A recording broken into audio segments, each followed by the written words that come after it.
porque Europa condiciona nuestras vidas, porque realmente hoy la política europea se ha convertido en política doméstica. Estamos legislando y estamos tomando decisiones que afectan al día a día de cualquier ciudadano de Valladolid, de Madrid, de Berlín, en todas las materias que, como digo, nos afectan en nuestro día a día, sobre empleo, sobre vivienda, sobre lucha contra el cambio climático, cómo garantizamos la seguridad alimentaria, cómo somos capaces de crecer económicamente, pero que ese crecimiento se traduzca en que la gente viva mejor. Hoy Europa está decidiendo sobre nuestras vidas y ese es el mensaje que tiene que llegar a la ciudadanía para entender la importancia que tiene el voto el próximo 9 de junio.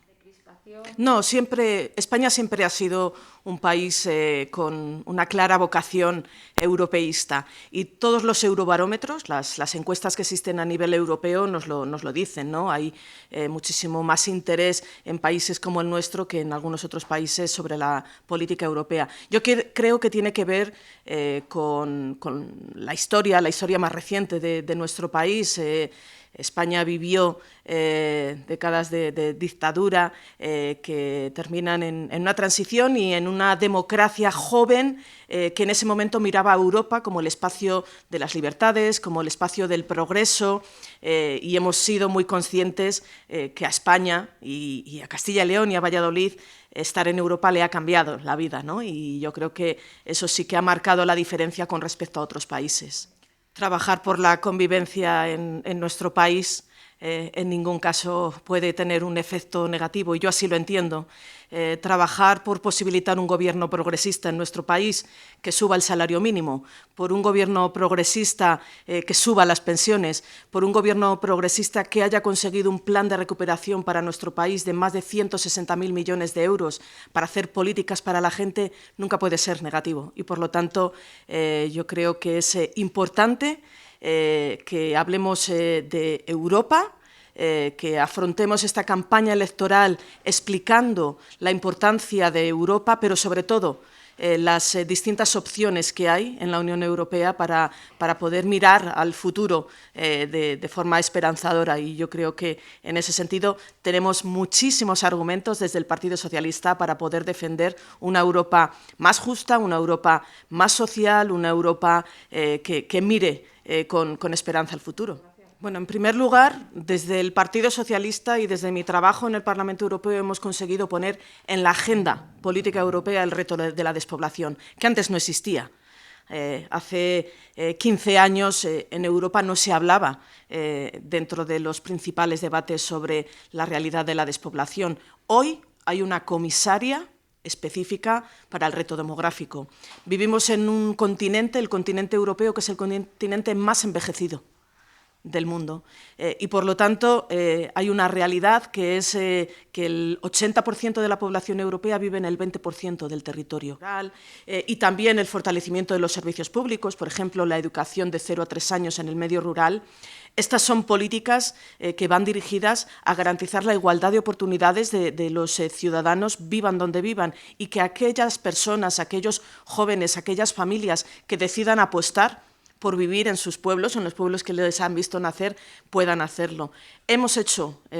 muchísimas políticas en este sentido, pero evidentemente todavía queda mucho por hacer. Planteamos desde el Partido Socialista poner en marcha una estrategia europea de lucha contra la despoblación que aglutine todas las acciones que hoy ya se están llevando a cabo a través de la política de cohesión, a través de la política agrícola común o a través del Fondo de Recuperación, y que pueda ser realmente una forma de ordenar nuestro territorio. Tenemos que seguir trabajando en lo que el sector reclama como reciprocidad, que es que exijamos a los productos que vienen de fuera las mismas condiciones, no solo medioambientales, sino también laborales, para poder hacer nuestros productos competitivos. Yo creo, en primer lugar, poner en valor que la política agrícola común ha supuesto un gran apoyo al sector agrícola y ganadero en las últimas décadas. Europa destina 1/3 de su presupuesto a la política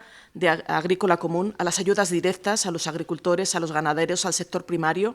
y creo que lo tenemos que poner en valor. Se ha hecho mucho trabajo, pero tenemos que seguir avanzando.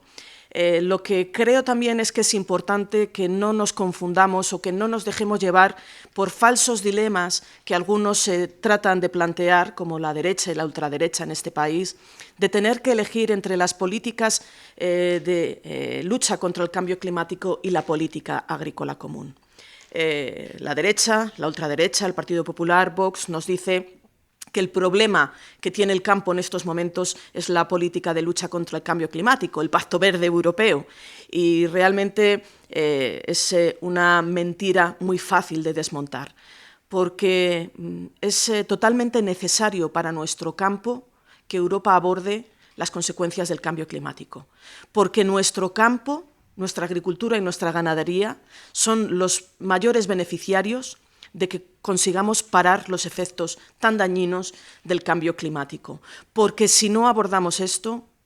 nuestra agricultura y nuestra ganadería están abocadas a la desaparición. Los efectos de los incendios, de las sequías, evidentemente será el máximo perjudicado el sector primario y, por lo tanto, tiene que ser compatible, es compatible, y nosotros apostamos por ello, tener una política verde, del Pacto Verde Europeo, con una política que apoye al sector agrícola y al sector ganadero. Y, además, hay que abordar otras cuestiones, como es la simplificación de la burocracia que existe para solicitar estas ayudas, que es verdad que muchas veces se le hace muy difícil al sector atender toda la burocracia que se pide desde Europa, y por eso hemos aprobado una serie de medidas en Bruselas en este último mes en ese sentido. Y otra cuestión fundamental, y es el de los precios justos, porque hoy necesitamos responder a una situación en la que el agricultor, el ganadero, está recibiendo unos precios por sus productos muy por debajo de lo que luego el consumidor paga en el supermercado. Y sobre eso, pues lo que creo que tenemos que poner en marcha es una ley europea de la cadena alimentaria para favorecer, para garantizar que realmente reciban precios justos y no se permita el que esté ocurriendo esta cuestión en estos momentos. No, pero las exigencias nos las ponemos como europeos para garantizar la seguridad alimentaria, para garantizar la seguridad de nuestros niños y nuestras niñas. Entonces, yo creo que la cuestión no es reducir las exigencias europeas. La cuestión es posibilitar o